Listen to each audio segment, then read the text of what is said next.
Welcome back to my video, and I have a special guest here, which is my twin sister Alexandra. Hello. Today we're going to do sort of like a podcast where we'll have a real down-to-earth conversation about themes and topics that we've been through that maybe you audience can relate to.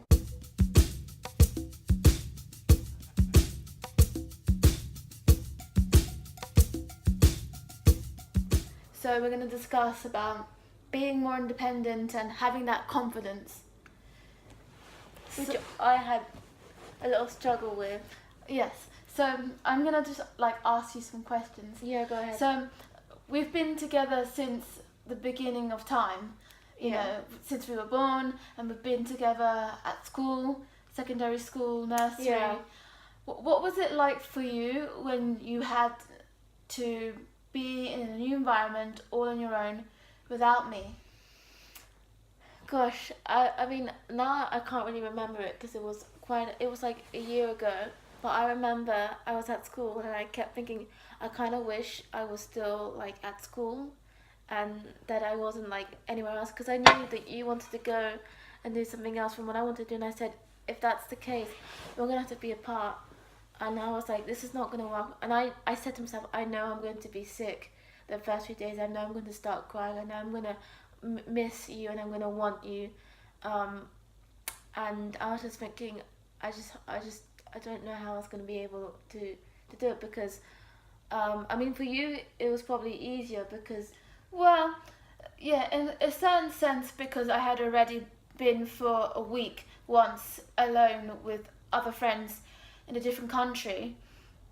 So I had that sort of independence then, and I felt what you felt. I still do feel the nerves and, you know, kicking in because I have to be on my own. I'm not with you and I can't do things with you. But I think for me, it's like not as bad. Well, I think it's not as bad for you because there's always that one twin that is less dependent than the other one, and I know for a fact that I was very dependent on you. You were. Like if you were sick one day, then throughout the whole day I would be like talking to no one and thinking I wish I was home.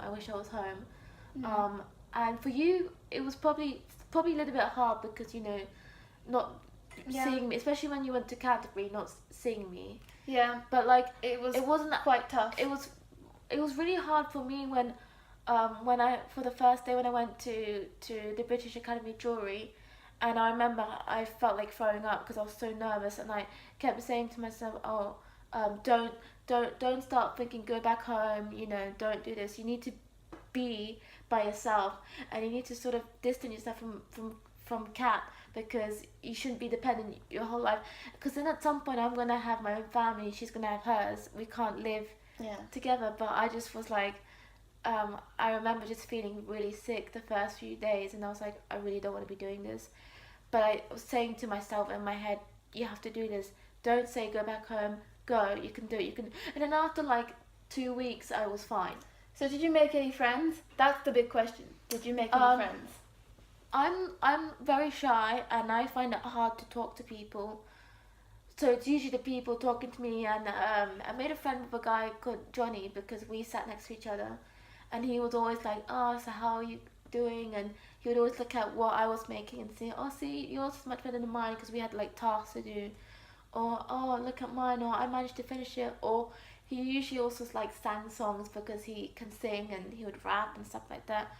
But he was the one that mainly made. And then I made friends with Sylvia because she's Italian and I'm half Italian. So we spoke Italian. And well, everyone in my class was just generally really nice. And I didn't tell them that I was shy or anything, but they could easily tell. I made friends with Jack because because I was sat between Johnny and Jack, and Jack is a very lovely guy because the first time I ever met him, because there's a canteen upstairs, the first thing he said, "Is there a kettle? Because I need to have my tea." And I thought, this guy is just great. So I see that you've done some small talk and you know the people very well there. You're not obviously best friends. Yeah, and there's this one girl called Felicia. She would talk to everyone. So I mean, I do talk to people, like I say hi or, you know, making conversation. But I'm not the kind of person that just starts in by saying, "Oh hey, what's your name? How are you? Nice to meet you." It's like a learning curve, you know. You start off with the basic where you don't talk, you're very shy. But I mean, I've noticed you've come quite far in terms that you do talk to people when you have to, and you're doing your own thing. Yeah, well, the fact that I'm still at the academy working, studying, which is weird because I thought, you know, after the first year of the course, I thought afterwards I'm gonna be done. I'm just gonna like say no, and I want to stay with Cat forever.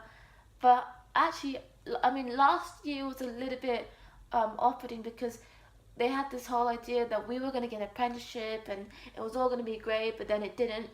But this year, we started off by doing some piercing with our silver and copper, and it's much more interesting. And we also do a lot more 2D designing, and I've kind of forgotten that you're like, not that I forgot that you're my sister. My but, like, existence. I don't miss you anymore. I mean, I remember Yeah. at the beginning I would come home and I was like in my mind, I don't want to be doing this. I want to be with Cat. I want to be with Yeah. Cat. But now it's like I come home like, oh my gosh, I did this today. And it was like so exciting, and I can't wait for tomorrow. I can't wait for next week. Yeah. So, for my viewers, here's a question. Have you got any advice or tips to deal with, you know, being with someone so close and having to be independent and do your own thing and having more confidence in yourself? I can't really give advice because people say, oh, you should do this, you should do that. But like becoming independent from, let's talk about twin sisters because it's twins where they're really dependent to each other and they find it hard. There's no thing of, you know, you should do this. It's just a case of just maybe doing a habit of maybe like spending a few hours apart or a few days apart, or maybe if, say for example, you're at school and there's a trip to go somewhere and one is like then the other one should go. Try and be distant, and then eventually it gets easier if you distance yourself from time to time. Well, with being confident, I'm still not confident yet because I struggle talking to people and making conversation. And it's one of those things where, you know, my dad and my mum are like, oh, maybe you should try and do this, you know, go and work here or go and do that.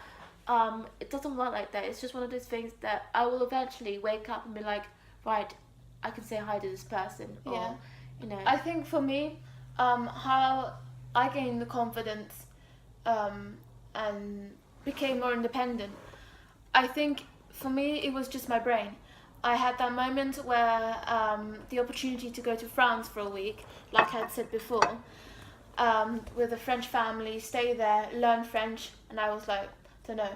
And just one moment, my brain just clicked and said, you're going. And I did that. And it's the same with the choices of moving out from London and going to a different place. My brain just switched on and said, do it. So really, it's just, you know, if you've got your head around one thing you want to do, you want to do it. Don't contemplate. The first thing you should do is not contemplate, just do it.